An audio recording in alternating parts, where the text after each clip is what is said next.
Sure, sure. So you are correct in your estimation that all dimensions of the physical body could act as anchors or seats for the soul. This is absolutely correct. Because remember, your soul will anchor wherever you focus your attention.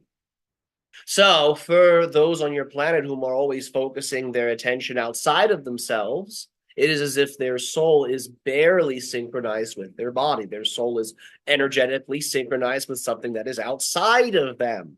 But if your awareness is anchored into the physical body, then the physical body, and by extension, the aura of the physical body, will act as a throne of the soul, if you will. Now, of course, remember, you can also take your consciousness and focus it on very specific locations within the physical body. And then that area within the physical body will act as the seat of the soul. So the seat of the soul ultimately is a movable, malleable location. It is not fixed. So the reason that it is described as the seat of the soul, and the reason certain locations like the pineal gland are described as the seat of the soul, is because these terms are designed to insinuate that there is a spiritual connection, there is a spiritual relationship that involves the pineal gland. Thus, the practitioner approaches the pineal gland with this type of attitude that the soul dwells here, which then activates the soul level of the pineal gland. So, through labeling the pineal gland as such, a certain type of relationship can be intentionally created. Now, the pineal gland, of course, is just the pineal gland. If you were to look at it under a microscope, you would find cells, you would find different organelles within the cells, but you would not necessarily find a seat of the soul. Well, where is it? It exists within the astral plane. It's not a physical thing. It is a spiritual thing. It is a spiritual thing that is ultimately empowered by the practitioner. If a person has no spiritual relationship with the pineal gland, it will not really act as the seat of the soul. They won't experience it as the seat of the soul. They won't really consciously experience it at all. But if a person approaches their pineal gland with that type of attitude, with that type of perspective, because of the compounds within the pineal gland, particularly dimethyltryptamine, the pineal gland can then very easily act as the seat of the soul because it is geared to create these types of psychedelic and spiritual experiences. But remember, the pineal gland is not the only gland or organ within the body that is responsible for the production of dimethyltryptamine.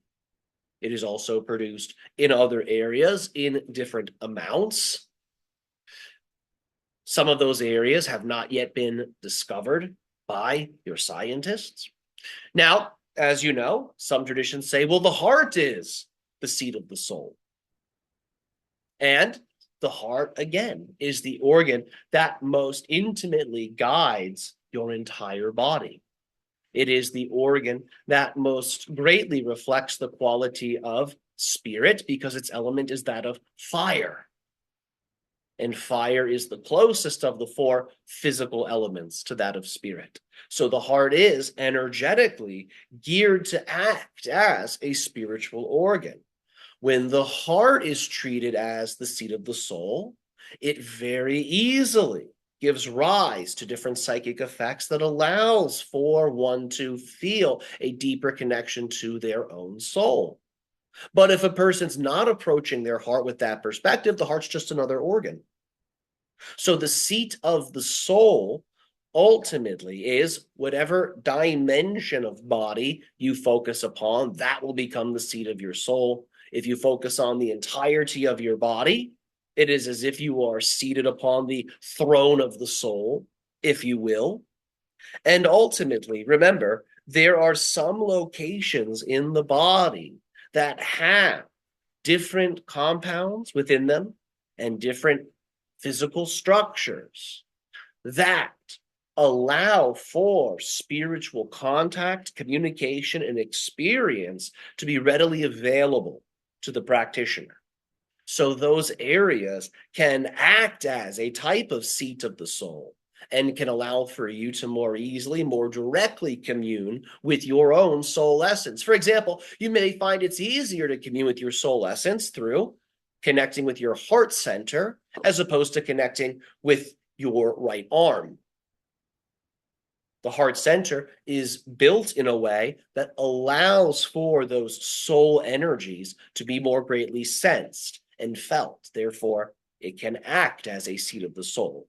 The arm, of course, through extension could also be that, but the connection may not be as strong. You might not feel it as much because, well, the arm is not really built in the same way. It is built for working with the external physical reality in a very malleable way, where the heart is more internalized.